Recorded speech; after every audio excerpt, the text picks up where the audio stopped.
Good day once again, and welcome to my easy gardening channel. I am excited because today I will have the chance to show you the step-by-step procedure in propagating plants by stem cuttings, as I promised in my first video. But I'm sure many of you are excited too, particularly my growing number of subscribers. For the newcomers, please make sure you watch the introductory video if you haven't done that yet.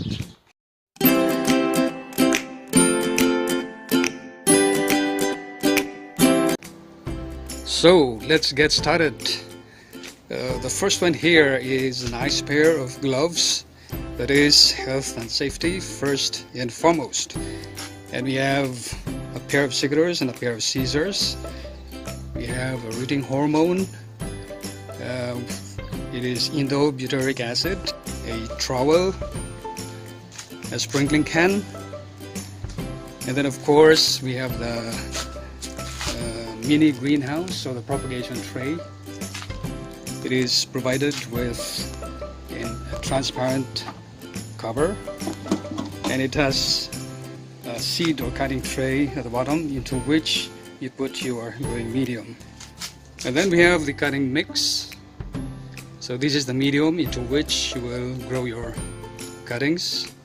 It says here it is a blend of pumice and propagating sand with a percentage of organic material to assist in water retention without compromising air-filled porosity. So the medium is moist because it is retentive of water, but it drains well so that there is enough air circulating to help root formation in our cuttings. Then of course, the most important thing is a plant that you will propagate. Today I have decided to propagate this Eugenia plant. And then lastly, we have this propagation bench. I have this for quite a while now, and it's very handy, particularly when you are doing propagation activities. This is practical for home use, but not on a commercial scale. So we put a medium into the propagation tray. Make sure it is level.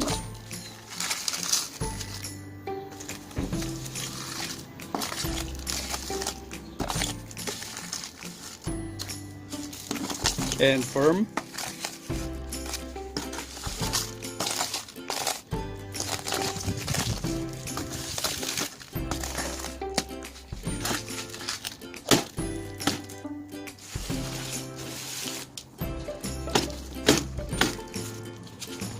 There you are. The trays that are filled with the cutting mix.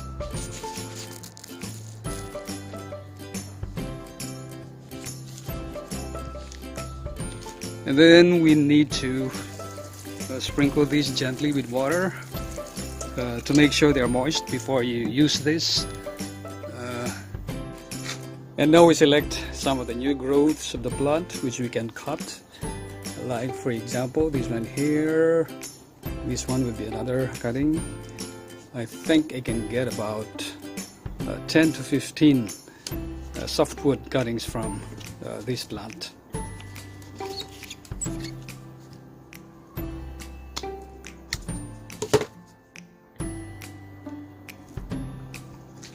So that one there.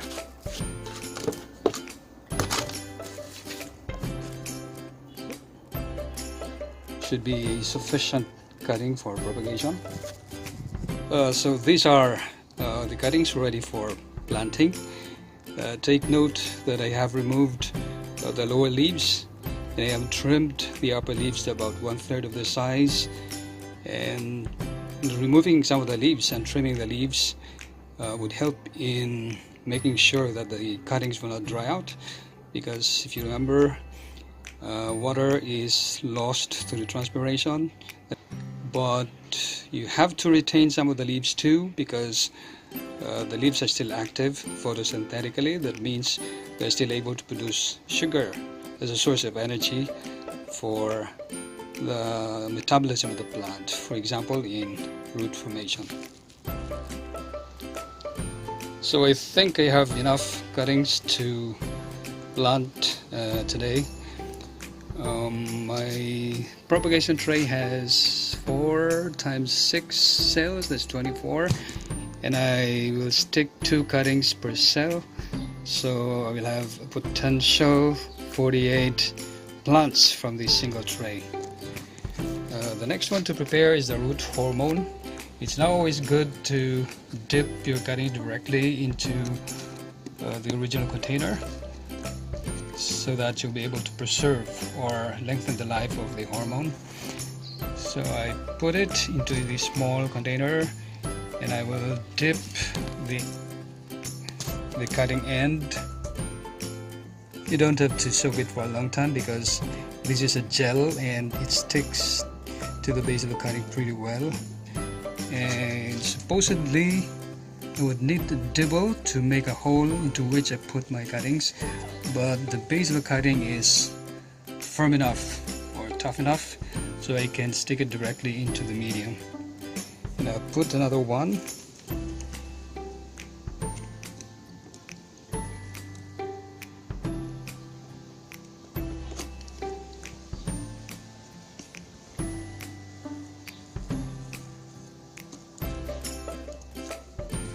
So there you are, 2 cuttings in 1 cell.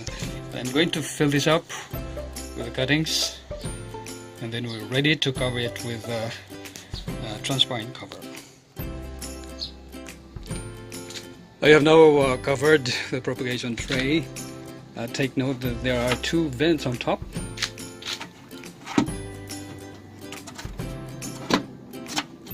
And you will open it when it becomes quite hot inside, because this will sit on the raising panel, on top of the raising panel, which I will show you later on.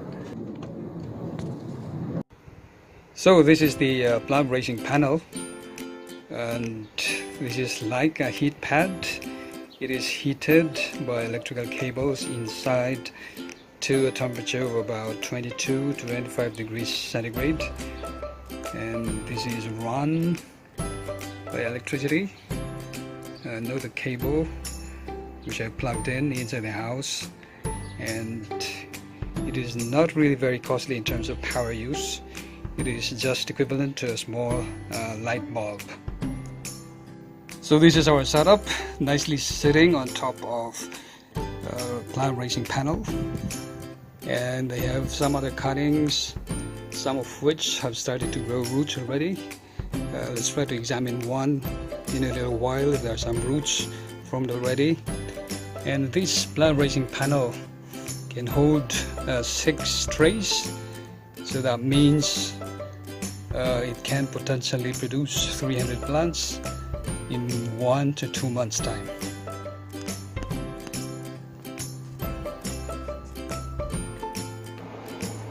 So this is a variety of hebe, and I have propagated this about 1.5 months ago, and I guess these have started to form roots already.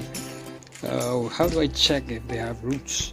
I just pull them, and pull them up, and if there's resistance, that means they have roots already.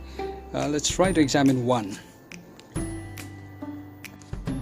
So these are the cuttings. Note that it has already produced a lot of roots. Let's take them out there, and yeah, they should be ready for repotting soon.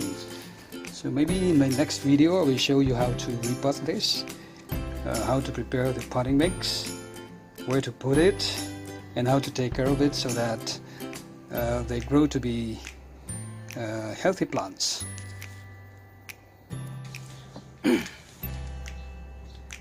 All for now, my friends, and I hope to be with you again in my next video, which is basically about the aftercare of newly rooted stem cuttings.